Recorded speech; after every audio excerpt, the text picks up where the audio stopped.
सतगुरु महाराज की जय। परम आदरणीय सुंदर साथ जी मदलपुर उपस्थित हो चुके हैं। आइए, सिंधी ग्रंथ है, प्रकरण दूसरा है, चौपाई नंबर 13 है। पहला 12 को उच्चारण करेंगे और पाठ करेंगे। वाओ अचे वागन में डालरियों उलरना, रूहें रांद करिंदियों मत्थे चढ़ियों लुडाना, मत्थे चढ़ियों लुडाना। अच्छा, कल 11 तक हुआ है। 11 तक कल हुआ है तो शब्दार्थ लिख चुके हैं। 11 नंबर चौपाई में पशु पंक्षी ही ना अरसजा, ते की चुआ चित्रामणा, मीठी मोहे मीठी जी करें, ए दिए रूहें आराम। श्री श्यामा जी की जय। मीठी मोह भूमि ही सजदानंद है, और वो जो वहां पर पशु पक्षी जो भी सामग्री है सब सच्चिदानंद है। जमीन सच्चिदानंद, जमीन अखंडता, जमीन में नरमाई कोमलता, सब धनी के लीला के सामग्रियां हैं। तो मीठी किस अर्थ में? जिसमें अखंडता है, जिसमें निस्वार्थता है, जिसमें प्रेम है। इस तरह से पंक्षियों के लिए भी यह शब्द प्रयोग किया गया, मीठी मोहे मीठी जी करे। तो हिसाब लगाइए, ब्रह्मात्माओं की बोली कैसी होगी जब पक्षियों में मीठी शब्द आ गए। पक्षियों में इतना सुंदर आवाज है, संसार में लोग कितना अच्छा स्वर फलाने, कोयल जैसे ले, मनुष्य को कोयल से कितनी अच्छी आंखें, मीनाक्षी। तो मनुष्य का अपना सुंदरता तो नहीं है ना। तो एक एक पशु जो है एक एक सुंदरता के प्रतीक है। जैसे मछली आंख की सुंदरता के प्रतीक, कोयल गला के स्वर के धनी कोयल। तो आप विचार करिए, परमधाम के सामग्रियों को, परमधाम के जो राज्य की लीला की सामग्रियां हैं उनका कैसा होगा। तो बोले मीठी मोहे मीठी जी करें, ये दिए रोए आराम।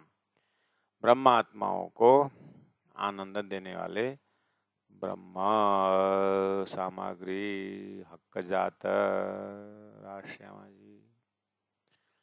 आनंद ही आनंद, आनंद ही आनंद।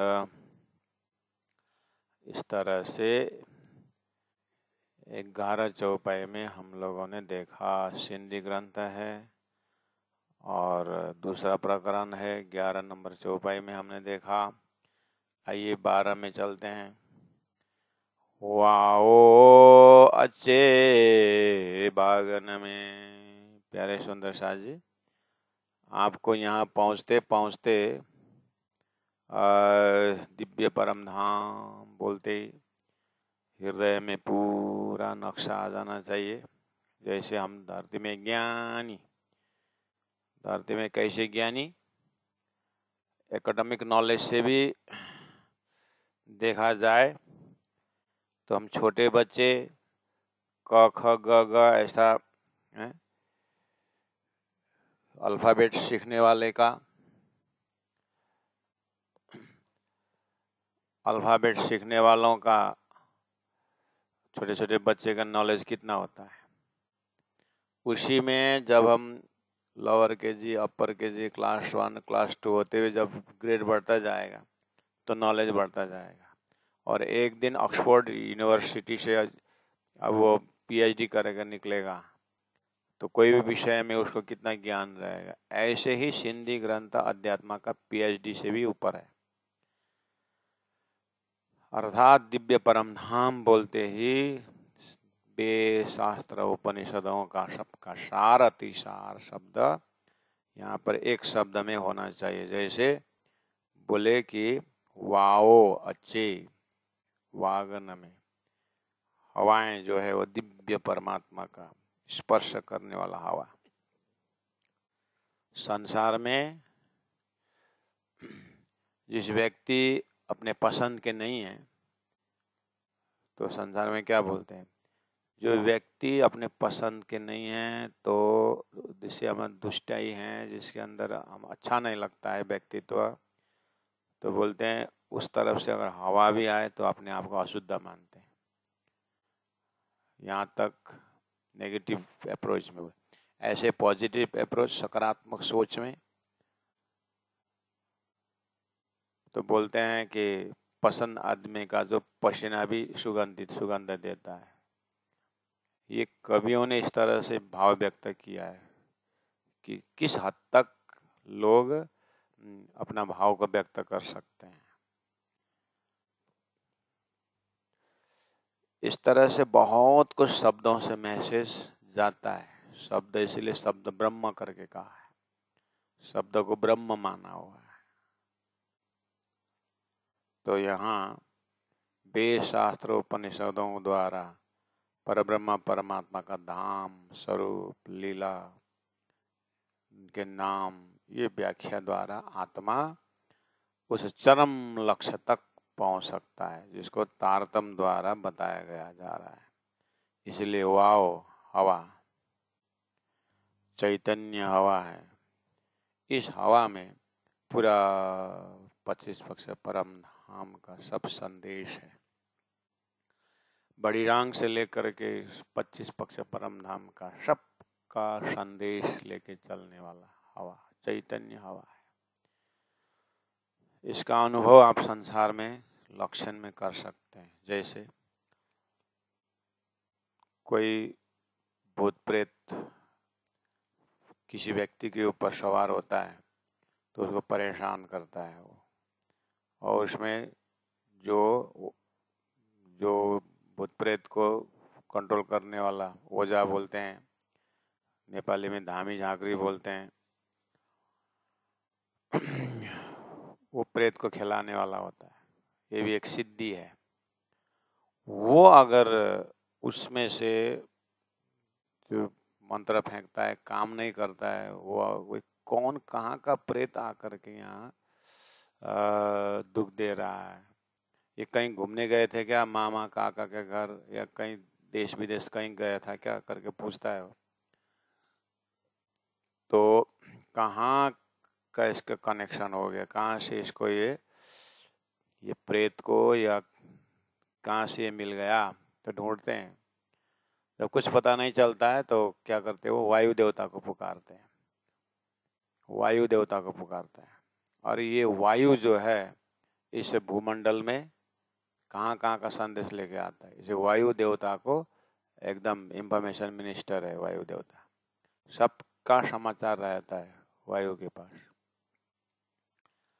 संसार में बोलते हैं ना, जितना गोप्य चीज के लिए दीवाल का भी कान होता है, बोलते हैं ना, हवा न प्रवेश हो ऐसा कोई जगह है नहीं, इतनी बारीकी से हवा का संत। तो हवा का देवता जो है वो साधते हैं।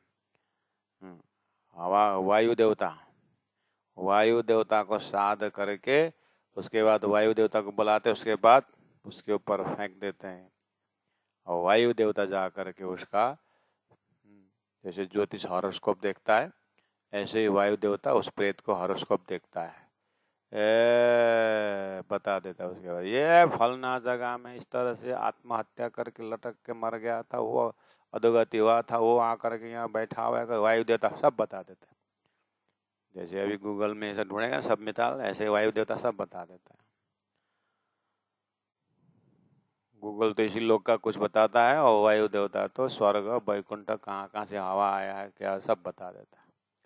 उसके बाद फिर उसको क्या करके जाता है, ये क्या करने से इसको शांति होता है, क्या करने से अपने लोक में वापस जाता है। तो फिर वायु देवता आइडिया देता है, इसको ऐसा करो ऐसा करो ऐसा करो, उसी अनुरूप फिर वो काम करते हैं। तो यहाँ धरती में भी वायु बोलते, वायु देवता कितना सब मैसेंजर मानते हैं, सब संदेश इनके पास है। तो आइए इस असद और दुख की जो पोल्यूटेड हवा की बात नहीं, ये एकदम अनपोल्यूटेड सच्चिदानंदमय हवा, दिव्य परम धाम की हवा है। इसलिए वाओ अच्छे आती है बागन में उस सुंदर दिव्याति दिव्य बगीचा में हवाएं बहती है, तो आत्माएं उस हवा के साथ जो खुशबू है उस खुशबू को लेकर के चैतन्य स्वरूप चैतन्य खुशबू के साथ चैतन्य आनंद महसूस करती है। अब वो हवाएं जैसे आती है तो वृक्षों की डालियों को हिलाती है। डालरियों उलराना, डालरियों मतलब डालें, उलराना मतलब उछलती है, हवाएं से डालियां इस तरह से हिलती है।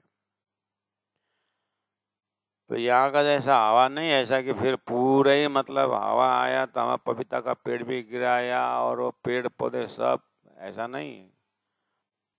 ये सृष्टि के अंदर की हवा नहीं, ये ब्रह्म धाम के ब्राह्मिक हवा है, बिल्कुल अपने मर्यादा से एकदम बढ़िया से चीशो चीशो हवा यो मन त्यसै बरालिन्छ। ऐसा हवा नहीं महाराज, शीतल सुंदर हवा सरर स्पर्श करते हुए जा रहा है।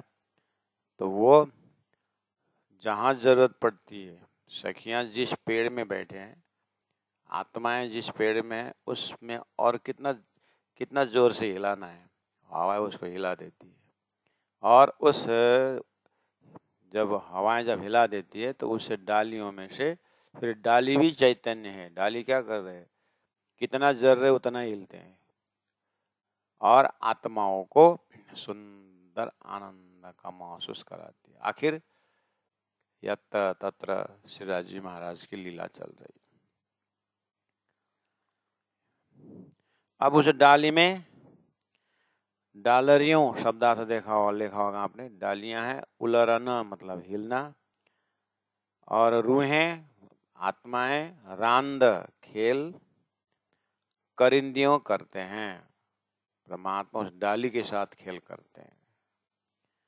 और मत्थे चढ़्यो लूढ़ना, मत्थे उस डाली के ऊपर चढ़्यो चढ़ करके, लूढ़ना झूलती है। सिंधी भाषा है तो सिंधी भाषा में ये ब्रह्मानंद रस का व्याख्या हो रही। आहा, तो समझ में आ गया। रूहें रांद करिंदियों, आत्माएं उसमें झूमती है। तो प्यारे सुंदर साथ जी, ब्रजमंडल में वेद शास्त्रों में प्रेम की जब संसार में चर्चाएं चलती है तो भगवान राम की बाल लीला में, भगवान राम की किशोर लीला है, ऐसे ही भगवान परमात्मा श्री कृष्ण की बाल लीला फेमस है, ब्रज लीला है। और वहां पर बाल गोपाल वो जो बाल मंडली लेकर के श्री कृष्ण क्या करते हैं, कभी पेड़ों में चढ़ते हैं, किसी के घर में मक्खन चोरी करने जाते हैं, और इस तरह से रमने वाला 11 वर्ष 52 दिन जैसे बंसी बजाते हैं। बंसी के नाद पर सभी आत्माएं योग माया के शरीर धारण करके अब योग माया का उस सुंदर ब्रजमंडल, उस वृंदावन का जो है दृश्य अब वेदों में सुंदर ढंग से व्याख्या किया हुआ है। ये उदाहरण इसीलिए दे रहे हैं सुंदर सा जी, संसार के जो एक ये साधारण जो संसार के ऊपर ब्रजभूमि जहाँ पर श्री कृष्ण ने चरण रखे, सबके आस्था का केंद्र ब्रज में। ब्रज का धूल आप शरीर में लगाते हैं। हमारे घर के आंगन का धूल कोई लगाता है क्या? पड़ोसी आ रहा आपके आंगन का धूल लगाते हैं क्या? लेकिन सब देश विदेश आज ब्रज में ब्रज के धूल करके रमन रीति में जाकर लोट पोट करते हैं। क्यों? 5000 वर्ष पहले हो, जैले जब भी हो, भगवान तो आए थे ना, तो परमात्मा का चरण पहुंचा हुआ है। आज भी सबका अपना अपना आस्था का केंद्र है। प्रणामी धर्म का आस्था का केंद्र मंगलधाम, उस कुटी में जा करके जहाँ पर गुरु ने तपस्या की थी, वो कुटी का पानी जो है वो एक बोतल लेके घर जाते हैं, दिल्ली बम्बई देश विदेश में पानी ले कुटी के पानी लेके जाते हैं। तो ऐसे पानी धरती में कितने कितने पानी का सोर्स है, सबसे शरीर न उठाते हैं। उस जमीन का भी पुण्य होता है।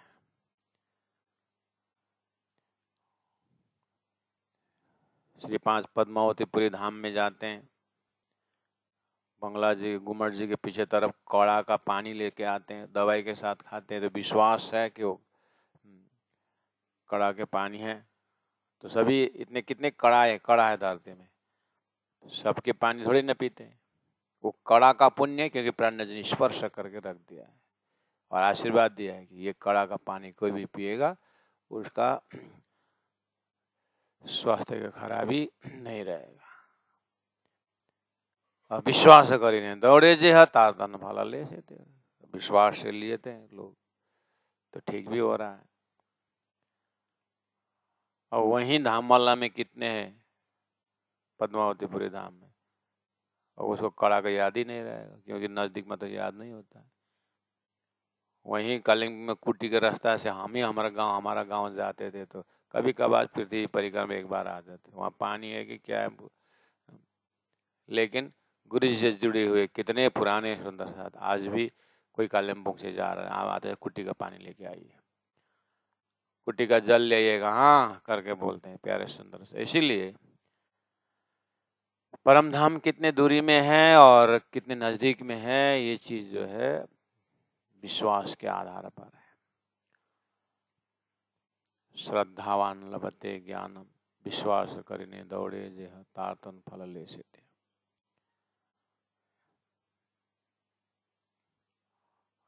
इसलिए आइडिया दिया हुआ है यहाँ पर किस तरह से अपने आत्मा को रमाना है।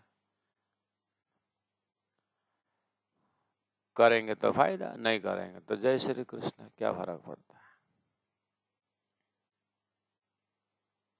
रूहें रांद करिंद्यों, है ना। तो ब्रज राश में ब्रह्म आत्माओं का, यानी मतलब जो भी भागवत में तो है, तो लाखों लोग श्रीमद् भागवत के माध्यम से कृष्ण लीला का उस राष्ट्रमंडल का उन वन में जा करके डालियों के साथ तुमने बात पहले से किया है। वही आत्माओं का वही वृंदावन जो योग माया से बनाया हुआ है, उस योग माया से बनाया हुआ उस वृंदावन में जो आस्था है उसी को तारतम्य ज्ञान कह रहे हैं। ऐसे वृंदावन का असली स्वरूप जो जिनके हुक्म से योग माया ने बनाया है वृंदावन, वो हुक्मवान परमात्मा के धाम में ऐसे अनंत अनंत वन है करके उस वन की व्याख्या तारतम्य वाणी में हो रही है। भागवत में जो कृत्रिम योग माया का जो बना उसका वृंदावन का है, भागवत में परम धाम का ब्रह्म धाम का वर्णन नहीं है, योग माया का है। लेकिन उस योग माया का और श्री कृष्ण का नाम से जुड़ा हुआ कृष्ण लीला रासलीला करके वेदों ने जो ब्रह्म बोला था यही ब्रह्म है। श्री कृष्ण ही वो वेदों का ब्रह्म है। खाली ब्रह्म ब्रह्म बोल के तुमने डिजाइन किया, तुम्हारे हृदय ब्रह्म में आसक्त हुआ, लेकिन उस ब्रह्म उस ज्ञानी बने तुम, लेकिन तुम्हारा हृदय रसायन नहीं बने। ईटा भी है, बालू भी है, सीमेंट भी है, अलग अलग अपना आइडेंटिफिकेशन है। जब तक उसमें पानी का मिलान न करो तो वो दीवार नहीं बनता है। इसी तरह तुम ज्ञानी हो, तुम योगी हो, तुम सन्यासी हो, व्हाटएवर अपना अपना हो, लेकिन जब तक तुम्हारे अंदर में प्रेम प्रकट नहीं होता है तो परमात्मा का अनुभूति नहीं होता। प्रेम के पानी चाहिए। इसलिए श्री कृष्ण की लीला वो रसायन है कि अनंत आत्माओं को जोड़ने वाला वो प्रेम का रसायन है। गुरु जी मंगलदास जी ने कहा है, तुम आटा बनोगे अच्छी बात है, यहाँ गेहूँ अपने जगह, यहाँ चना अपने हिसाब से, यहाँ मक्का अपने हिसाब से, यहाँ चावल धान का अपने अपने आइडेंटिफिकेशन है। लेकिन जब इसको पाउडर बना दोगे, धूल बना दोगे, आटा बना दोगे, तो उसने अपना आइडेंटिफिकेशन खो दिया और एक आपस में मिल के बैठते हैं। हम संसार में, ये द्वैत के संसार में शरीर के भाषा से कोई क्या कोई क्या कोई क्या, ये द्वैत है। सबको हटाओ और चेतन आत्मा में आओ तो एक ही परिवार हो जाता है। उसका नाम है सर्वे भवन्तु सुखिनः, उसका नाम है वसुधैव कुटुंबकम। वो आत्मा की दृष्टि से। अब वो आत्मा के दृष्टि से आत्मा तक आने की बात भी दृष्टांत है। अब वो झूठ है, स्वप्निक आत्मा की बात कर रहे हो कि जागृत आत्मा की बात कर रहे हो, क्योंकि स्वप्न always indicates the awaking state. Dream state जागृत होने का प्रमाण है। इसलिए जब संसारी सपना है तो फिर जागृत का भी तो संकेत करो। वो जागृत आत्मा की बात तारतम्य वाणी कर रही है। तो गुरुजी ने कहा कि तुम अलग अलग आइडेंटिफिकेशन होकर के अहंकार का परिचय देते हो। जहाँ अहंकार का परिचय है तुम बटो रहोगे, एक नहीं हो पाओगे। एक होने के लिए तुम्हारा जो आइडेंटिफिकेशन उसको धूल करना पड़ेगा। जब पाउडर आटा बन जाता है तो कोई पहचान नहीं सकता है कि इसके अंदर गेहूं का आटा है कि मक्का का आटा है कि क्या है। लेकिन इतना धूल होने के बाद भी माया का झोंके रूपी हवाएं जब आती है तो सब उड़ा देता है। इसलिए इकट्ठा होकर के मजबूत ब्रह्म का ब्रह्मानंद में डूबना हो तो फिर उस पर ब्रह्म का प्रेम का पानी तुम्हारे आटा में सिंचन होना पड़ेगा। तब तुम एक मजबूत आत्मा ज्ञानी यानी आत्मा के जमात, ब्रह्म के जमात बन सकते हो, हक जात बन सकते हो। इसमें संगठन के भाषा भी है।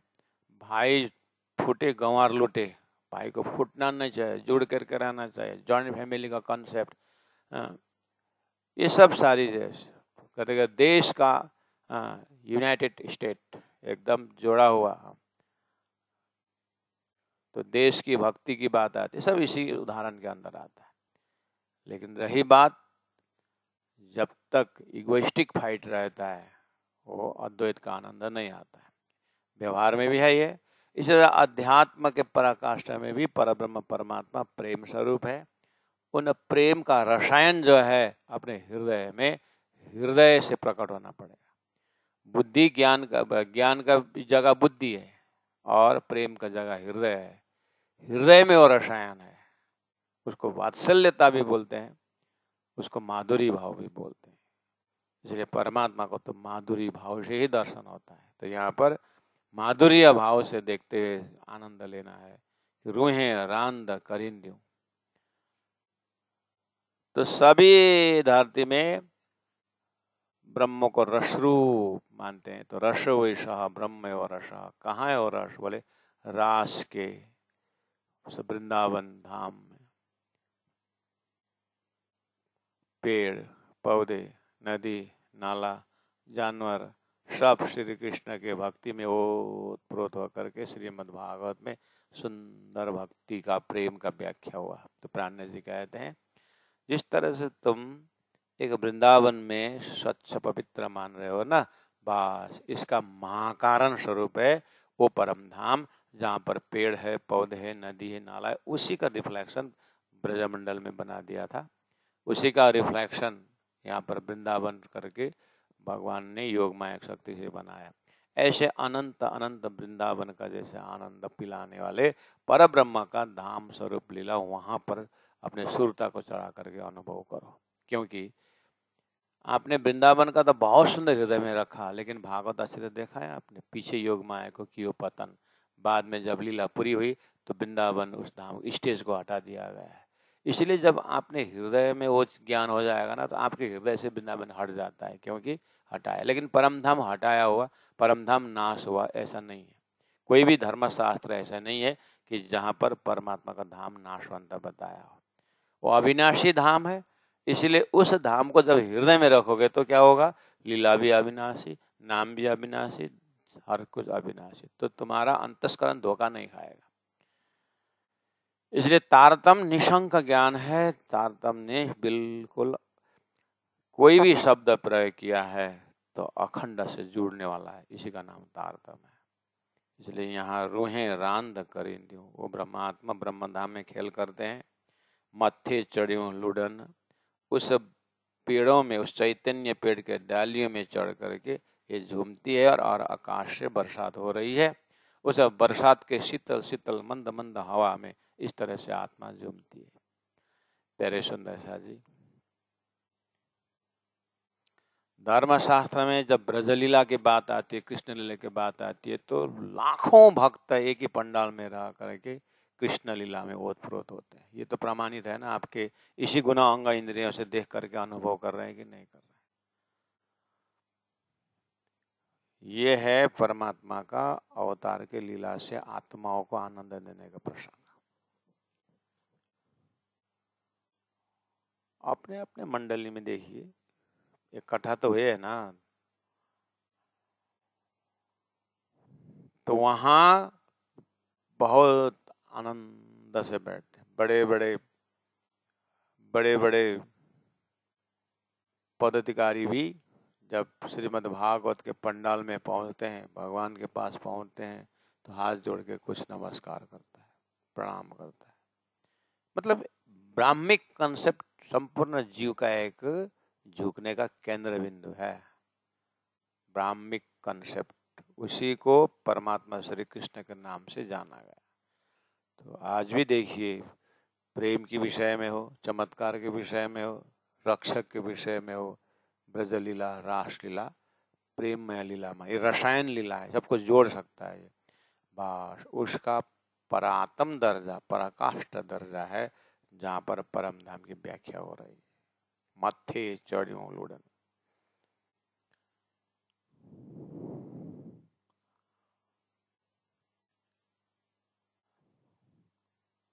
बट पीपल की चौकी में फिर से झूला झूलेंगे, हम सब स्रोहे संग में होंगे और श्यामा जी श्याम होंगे।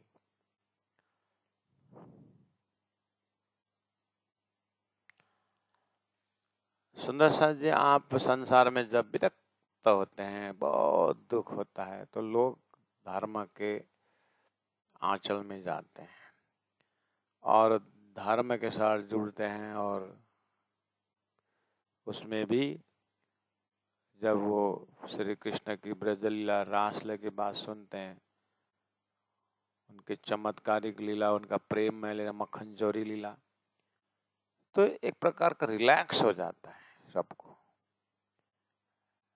एक संतुष्टि मिलती है। ये क्या है, ये किसकी आवाज है? ये अंतर आत्मा की आवाज है। हाँ, किसी को बाइबल से ईसा में जुड़ गया होगा, किसी को मुल्ला खुदा में जुड़ गया होगा, कहीं ना कहीं तो जुड़ रहा है ना, आखिर केंद्र बिंदु का नाम तो एक ही है। इस तरह से संपूर्ण आत्माओं का एक ही जगह ले आइए, उसको बोलते हैं ब्राह्मिक कंसेप्ट। वो क्षर ब्रह्मांड के उस तादिल में, अब क्षर के जो चेतन है, उस चेतन का महाकारण अक्षर ब्रह्म है। अक्षर ब्रह्म का भी परात्म स्वरूप है पर ब्रह्म परमात्मा। उस परमात्मा के धाम में स्वरूप लीला, वो आनंद रमने वाला ब्रह्म आत्माओं का परिचय अलग है। वो ब्रह्म धाम के ब्रह्म आत्माओं का जो व्याख्या तारतम वाणी में दिया हुआ है, तो तारतम वाणी द्वारा जैसे ध्यान धारणा करते हैं, तो प्राणा जी बोलते हैं, तुम देख तुम इंड में, मैं 14 तबक से दूर। आप लोग मुझे यहीं रमते हुए देखते हैं, लेकिन मेरी आत्मा दिव्य परम धाम में रमन करती है। तो पहला धरती से ही ये गुण को उठाना पड़ेगा, देखते देखते जाने का। तो यहाँ तो सिंपल है सिंधी ग्रंथ में, लेकिन सिंधी ग्रंथ के एक शब्द, मैं उदाहरण देता हूँ आप लोगों को। गन्ना में भी मिठास है, रस चूस करके फेंकते हैं, वहाँ मक्खन के साथ, दूध के साथ मक्खन है। ऐसे ही वेद शास्त्रों में वो जो प्रेम को निकालने के लिए बहुत मेहनत करना पड़ता है, और मक्खन तक आने के लिए। लेकिन मक्खन को भी जब पिघाल करके, गरम करके जब डब्बा में रखते हैं, तो शुद्ध पवित्र घी रहता है वहाँ पर। वहाँ फेंकने का चीज नहीं, वो जल करके पानी से जैसे भी गया, अब प्योर घी वहाँ पर रहता है ना। ऐसे ही तारतम वाणी में दिव्य परम धाम की प्रेम की ही व्याख्या है, हर सामग्री प्रेम की व्याख्या है। वहाँ पर फेंकने का, छांटने का जरूरत कुछ भी नहीं है। गन्ना का रस में फेंकने का रहता है, लेकिन मिश्री में फेंकने का कोई चीज नहीं रहता है। इसी तरह से दिव्य परम धाम का पेड़ हो, पौधे हो, नदी हो, नाला हो, जानवर हो, सीढ़ी हो, गलीचा हो, और तखतर हो, सुखपाल हो, जो भी हकजात सामग्री हैं वो प्रेम का ही सामग्री है। इसलिए आत्मा वहाँ पर जब रमती है तो निसंकोच हो जाती है, क्योंकि वहाँ तारतम द्वारा जिस धाम का लक्ष्य दिया उसमें शंखा नाम का कोई चीज नहीं है, और निशंक बनाता है तारतम। क्यों? पहले खेल देखा है कि पीछे मूलवतन है। आपको खेल का तारतम्य अनुभव कर चुका है, ये कहाँ तक कहाँ नाश बनता है, निशंक है। ये निशंकता के क्वालिटी का दर्शन अपने अंदर करने के लिए मैंने आपको दीपक से भी उदाहरण दे करके सूर्य तक पहुंचाया हूँ। दीपक भी उजाला देता है, लेकिन थोड़ा शंका होता है, हवा आएगी तो बुझ जाएगी, तेल खत्म हो गया तो बुझ जाएगी, ऐसा शंका है। उसके ऊपर दीपक उजाला ही दे रहा है, उजाला का ही डिपार्ट है, लेकिन ये बुझने की संभावना है। यही जगह में जब सूर्य उदय होता है, हमें हृदय में निशंक हो जाता है, हवा से बुझने फूकने वाला भी नहीं है, बादल आने से भी उसको कुछ होने वाला नहीं है, निशंक है। इसी तरह से जब ध्यान स्वर्ग तक करता है, वो गीता पे बोलती है नाशवंत है। ध्यान जब वैकुंठ का करते हैं तो शास्त्र बोल रहा है वैकुंठ आदिश लोकेशु गमनम प्रभु।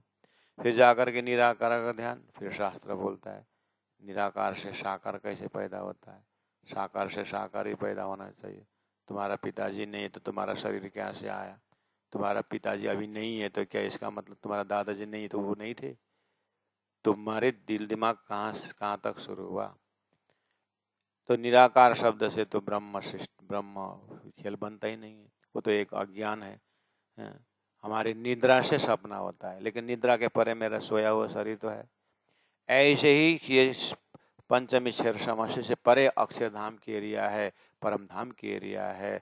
वो परम धाम अक्षरातीत तारतम से दिखाने के बाद जिस तरह सूर्य देखने पर हम निशंक हो जाते हैं, कुआं में शंका होता है कि बारे में ना रहता है, कि कितना गहराई है, कि गर्मी सूख जाती है, लेकिन सागर जब हमारा दिमाग में आता है तो वहाँ पर ये सूखने का घटने का कोई शंका नहीं होता। ऐसे परम धाम की लीला बोलने से आत्मा बिल्कुल प्रलय से बाहर निकले और स्वतंत्र ध्यान होता है। इसको बोलते हैं तारतम का ध्यान। ये निशंक का ध्यान है, संपूर्ण शास्त्रों का सार रूपी ध्यान है।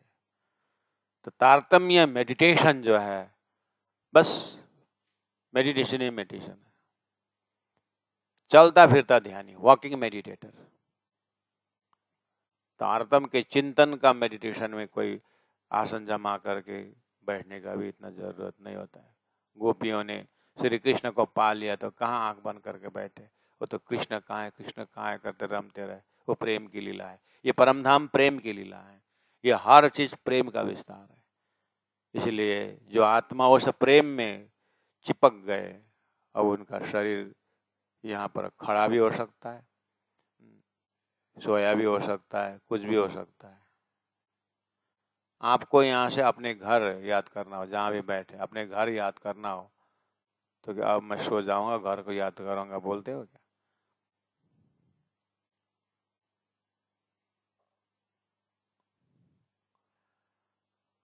इसलिए वाओ अच्छे वागन में डालरियों उलरना रूहें रांदा करेंद्यो मत्थे चढ़ियो लुड़न। इसलिए भोजन बनाने में टाइम लगता है, खाने में टाइम नहीं लगता। सिंधी भाषा, सिंधी ग्रंथ की जो प्रेम है वो पीना ही पीना है। हाँ, उसके जानने के लिए मेहनत, रास प्रकाश चतुर्थ कलश 14 ग्रंथ पार करके आना पड़ता है, तब सिंधी में। और यहाँ पर व्याख्या नहीं होता, फिर भी बोलना जरूरत पड़ता है। गुरु परंपरा है कि कम से कम थोड़ा बहुत संकेत कर दो, उसके लिए मात्र है। लेकिन मेरे खाने से आपका पेट नहीं भरता है, आपके पानी पीने से मेरा प्यास नहीं बुझती है, इसको मैं खुद करना पड़ेगा। इसी तरह से मैं आत्मस्वरूप में खुद सिंधी में ग्रंथों में परमधाम में डूब जाना चाहिए, तभी अनुभूति होती है। आगे चौपन नंबर 13 में कहा जानवर जे हिना बाग जा डारी डारी त्रापना मिठड़ी चूजे मीठी बानिया ए रांधिका रूहन राश्यामा जी। उस दिव्य परम धाम को अवलोकन करते हुए जानवरों का, जानवर जो, जानवर मतलब पशु पंक्षी, हीन बाघ जा, इस यह बगीचा का यानी ब्रह्म धाम के बड़ी वन, बड़ोवन, मधुबन, महावन, सात घाट, बटपुर की चौकी, इन सभी बगीचा में जो जानवर हैं, जो पशु है, पक्षियां हैं, डारी डारी, एक डाले से दूसरे डाली डाली पर त्रापना कूदते हैं, जंप करते हैं। और मीठड़ी चूजे, पक्षी को देखो तो मीठी सुंदर चोंचे हैं और मीठी वानियां, मधुर वाणी बोलते हैं। हे रांदिका रोहाना, यही रांदिका मतलब खिलौने, रोहाना उन आत्माओं का ये खिलौना है, चैतन्य है महाराज।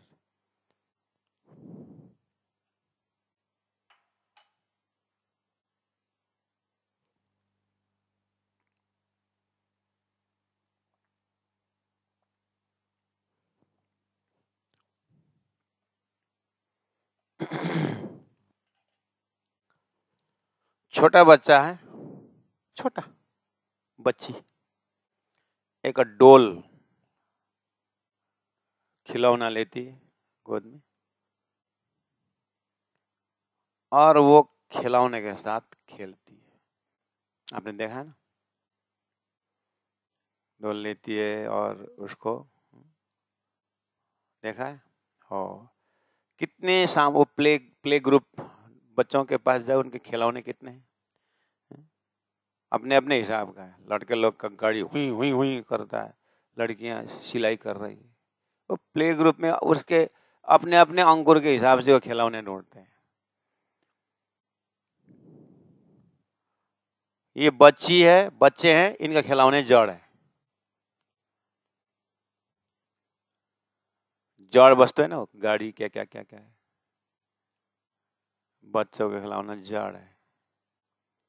अब बड़े उसकी माँ आ गई, बच्ची ने डोल खिलौने ले रखी अपने गोद में, माँ ने बच्ची को उठाई। ये माँ के लिए बच्ची खिलौनी है, उसकी बच्ची के लिए जो खिलौना वो जड़ है, लेकिन ये माँ का खिलौना तो बच्ची चेतन है।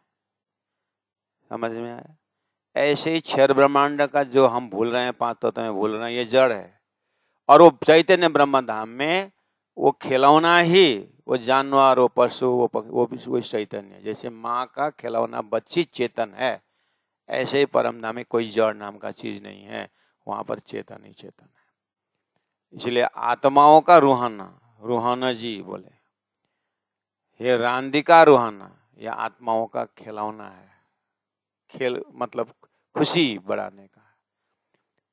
माँ के अपने अंदर है वात्सल्यता, वो वात्सल्यता बच्चा के रूप में प्रकट होता है, तो माँ अपने बच्चे के साथ खेलती है। ऐसे ही परब्रह्म परमात्मा के आनंद का स्वरूप है परम धाम, तो वो परम धाम में वो आत्माएं परमात्मा के साथ ही रमती है। और माँ उस बच्ची को गोद में लेकर के पूरा खुशी है, लेकिन ये माँ, ये बच्चा का बाप, बच्चा नहीं जानता है, लेकिन माँ के हृदय में बच्चा का पिताजी स्पष्ट है। ऐसे ही परमधाम की जो, इसमें वो अज्ञान को तो बात ही नहीं है, वो सबको परब्रह्म परमात्मा जानते हैं, सब कुछ है। यहाँ बच्ची जो है पिताजी अभी नहीं जानती, माँ बच्ची को देख करके पिता याद करती है। परमधाम में हर आत्माएं एक आपस में देख जान करके राज्य को नहीं भूलते हैं और राज्य उनका साथ साथ रहते हैं। इसको बोलते हैं ब्रह्म लीला, यानी ब्रह्म का प्रेम का विस्तार है। सागर हम देखने जाते हैं, उसको लहर को देखने जाते हैं। सागर के साथ लहर अद्वैत है, सूर्य के साथ किरण अद्वैत है, किरण के साथ प्रकाश अद्वैत है, ऐसे राज्य के साथ श्यामा जी अद्वैत है, श्यामा जी के साथ 12 जब ब्रह्मात्मा अद्वैत है, ब्रह्मात्माओं के साथ खुशखुशालियाँ अद्वैत है, खुशखुशालियाँ के साथ में पेड़ पौधे सब अद्वैत। ये एक चिंतन का ग्रेड रख दिया है। सब ब्राह्मिक चैतन्य आनंद का विस्तार है। जब आत्मा यहाँ रमने लग जाती है तो ये झूठा संसार उस आत्मा को कोई असर करता ही नहीं है। वो सदा आनंद मंगल में रहिए, सदा आनंद मंगल में रहिए, सदा आनंद मंगल में रहिए। अंतरात्मा का वो खोज है। जब वो आत्मा को जब वो मिल जाता है तो यहाँ पर वो एड्रेस ना मिलने से आत्मा का लक्ष्य हुआ सूर्य का ही लक्ष्य है, दीपक का। नदियां सागर ही उसका लक्ष्य है। मालूम नहीं वो जा रही है, बह रही है, लेकिन सागर तक ना पहुंचे ये बहुत आवाजें लगाती है, बहुत उत्पात मचाती है। सागर पहुंचेगा शांत हो जाता है। अंतर आत्मा उस ब्रह्म का ही लक्ष्य है, लेकिन पता नहीं क्यों तो आवाजें निकालती है अंतरात्मा। मन क्या क्या कल्पना करता है, उस आवाज है। बुद्धि का भ्रामित एक आवाज है। ये सब उलझन है। तारतम वाणी द्वारा जब आत्मा को लक्ष्य परम धाम मिल जाता है तो फिर बुद्धि भी शांत हो जाती है, मन भी शांत हो जाता है, और शांत बुद्धि, शांत मन, शांत चित्त परमात्मा का आनंद में रमने लग जाती है। कुआं शांत है तो अंदर गहराई तक दिखाई देता है। अगर उसमें कुछ पत्थर के रोड़ा डाल दिया जाए, जब वो हिलता है, उसका सरफेस जब हिलता है तो अंदर गहराई नहीं दिखता है। इसी तरह मन बुद्धि का जो सरफेस है, ये जब अपनी इच्छा से मनोकामना, उसका एक इच्छा रूपी पत्थर जब इसके ऊपर हिलता है, जब फेंक देते हैं हम अज्ञान में, तो अब ये मन बुद्धि जब हिलने लगता है तो आत्मानंद गायब हो जाता है, ब्रह्मानंद दूर चला जाता है। इसीलिए ज्ञान द्वारा मन को, बुद्धि को शांत करें। शांत शांत शांत। जब मन बुद्धि ज्ञान द्वारा शांत हो जाता है तो ब्रह्मानंद का रस वही मन बुद्धि अनुभव करने लगता है। तो वो मन बुद्धि को जब वो ब्रह्म रस का प्रेम जब सिंचन हो जाता है तो फिर शांत मन को ही क्या बोलते हैं, धैर्यम यस्य पिता क्षमाश्च जननी शांति स्थिरम गेहिनी सत्यम सुनुरयम दयास भगिनी भ्राता मन संयम भूमि दिशोपि शय्या भूमि दिशोपि वसनम ज्ञानामृतम भोजनम एते यस्य कुटुंबिनो बद सखे कस्मात् भयम योगिना। सभी गुण अंग इंद्रिय जब परमात्मा के भजन में लग गए तब तो फिर कहाँ अशांति है। ये बात महामति प्राणनाथ जी बता रहे हैं। ये बात सदगुरु महाराज ने दिया हुआ है। यही आनंद को डूबने वाले वो 5000 का जमा जब एक बैठक आज से 400 साल पहले जब पद्मावतपुरी धाम में जब बैठे होंगे तो आप कल्पना करो वहाँ कैसा ब्राह्मिक वाइब्रेशन था होगा। उसी तारतम वाणी का हम अध्ययन मनन द्वारा अपने गुणांग इंद्रियों को उस परात्म कंसेप्ट से दिव्य परम धाम में रमा रहे हैं। तो बोल रहे हैं हिना मुंदियों मिह संधियों रोदे रांद करीन। हिना मुंदियों, इस ऋतु में मीहा संध्यों, इन ऋतु के पानी में हिना मुंदियों संध्यों, मुंदी मतलब ऋतु, संध्यों मतलब कि इस ऋतु के मीहा पानी में क्या है, रूहे ब्रह्मात्मा रांद करीने खेल कर रहे हैं। रूहें आत्माएं रांद करीने खेल रहे हैं। यानी आपको भी ये अंदर में सपना में, ये सपना एरिया में भी होता है। जब बरसात नहीं आ रहा है, नहीं आ रहा, जमीन सूखा पड़ा हुआ है, जमीन सूखा पड़ा है करके बोलेंगे ना, तो सपना में जब बरसात होती है तो आप आंगन में निकल कर नाचोगे, गाओगे, भीजोगे, बाद में देखा तो बिस्तर तो सूखा ही है। लेकिन जागृत में बरसात की कामना कर रहे थे तो सपना में बरसात हो जाती है और वो बरसात में खुश हो जाते है ना। इसका मतलब सपना में जो घटनाएं हैं वो जागृत में है। इसी तरह यहाँ आप बरसात देखते हैं, सूर्य ग्रहण देखते हैं, क्या क्या देखते हैं ना, ये सब सपना के अंदर में कुछ ना कुछ अंश के रूप में दिखाए थे। तो इसी तरह अब चलिए ब्रह्मधाम में, यहाँ आपकी इच्छा से बरसात नहीं होती है, अपने समय पर होती है, क्योंकि ये संसार काल के साथ, वो परमधाम कालातीत है, इसलिए वहां पर ऋतु से लीला ना लगी, लीला से ऋतु जान। वहां राजी महाराज जब ब्रह्मात्माओं को लीला अनुभव कराने चाहते तो बरसात अपने आप हो जाती। क्यों? बरसात भी परमात्मा का ही अंश है, बरसात भी ब्रह्म का ही इच्छा वाला है वो बरसात। इसलिए ब्रह्म का काम है आत्माओं को आनंद देना, तो किस समय वो आनंदित क्या जरूरत है वो दे देते हैं ब्रह्मात्माओं को। ऐसा ऐसा ब्राह्मिक लीला में आप जब तारतम्य वाणी के द्वारा चिंतन करेंगे, आपको ये संसार का ये शारीरिक कष्ट हो कि मानसिक कष्ट हो कि बौद्धिक कष्ट हो, ये कुछ नहीं ख्याल रहेगा महाराज। ऐसे जादू है, क्या जादू बोलूं, ऐसा प्रेम है, ये खजाना ही ऐसा है।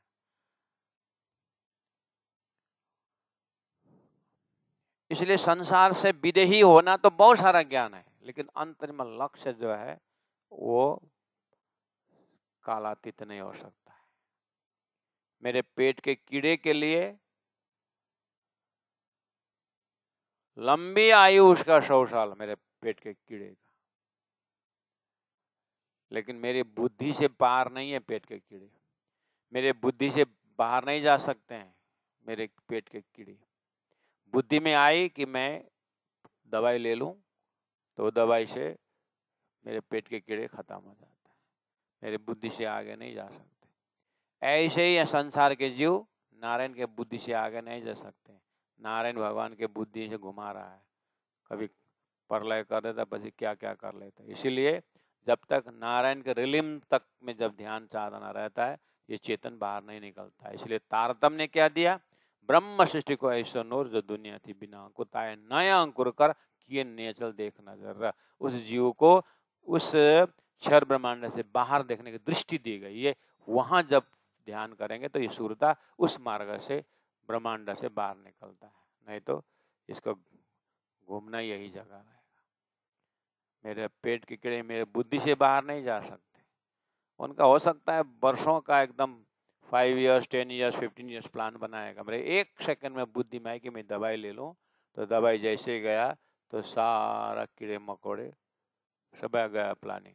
ऐसे जीव यहाँ क्या क्या प्लानिंग बनाता है परमात्मा, एक बार बुद्धि घुमा देगा तो फिर। इसीलिए ये क्षर ब्रह्मांड के बुद्धि से बाहर की बुद्धि अर्थात अक्षरातीत परब्रह्म परमात्मा का धाम का ज्ञान है तारतम्य ज्ञान। इसलिए जहां से आया है वहीं से वहीं पहुंचाएगा। संसार में ज्ञान जो है अक्षर से आया है, नारायण से आया है, इसीलिए वहां तक की बात की। इसीलिए धनी ने कहा सो तेता ही बोलिया जो गया जहां लो चल, अपने अपने मुख से जाहिर करे मजल। इसलिए धाम से आई बात है, तो धाम में ऋतु है, इन मुंदियों मीह संधियों रूहे रांद करीना। उस बरसात के पानी में शीतल में वो नहा रहे हैं ब्रह्मात्मा। दौड़े कूड़े मीह में, आत्माएं दौड़ती है, कूदती है, कूड़े कूदती है मीह में, उस बरसात के बीच में। पाइजे साथा पीरिना, पाइजे अपने साथ में, संग में, पीरिन परमात्मा, अपने परमात्मा के साथ में आत्माएं वहां पर रमती है बरसात में। अब रमने का जगह दिखाइए। संसार में लोग पिकनिक जाने के जब बात करते हैं तो पिकनिक जाएंगे, वनभोज जाएंगे, कहाँ जाएंगे पहला प्रोजेक्ट बनाते हैं, तो पिकनिक बोलते ही सुंदर रमणीय स्थान होता है कि नहीं, खोज है कि नहीं एक प्रकार का हो। तो ब्रह्म लीला के लिए ब्रह्म धाम कैसा, इतना सुंदर कि हर चीज की सुविधा वाला है। इस तरह से दिमाग को सेटिंग करिएगा, ध्यान करने से पहले ब्रह्मानंद का, उस ब्रह्म धाम का ज्ञान रखिए। तो संसार में, इसलिए उदाहरण दिया मैंने, वनभोज जाना है एक दिन के लिए तो डिस्कशन होता है कहाँ जाना है, और एक ने बोला वो जगह बहुत बढ़िया है, तो होगा शायद विश्वास करके गए। वो भी परिणामी जमात जाएगा वहाँ रमने को, देखा तो वहाँ पर मुर्गी का कुछ रौं वगैरह इधर उधर, ये नहीं चाहिए, दूसरी जगह।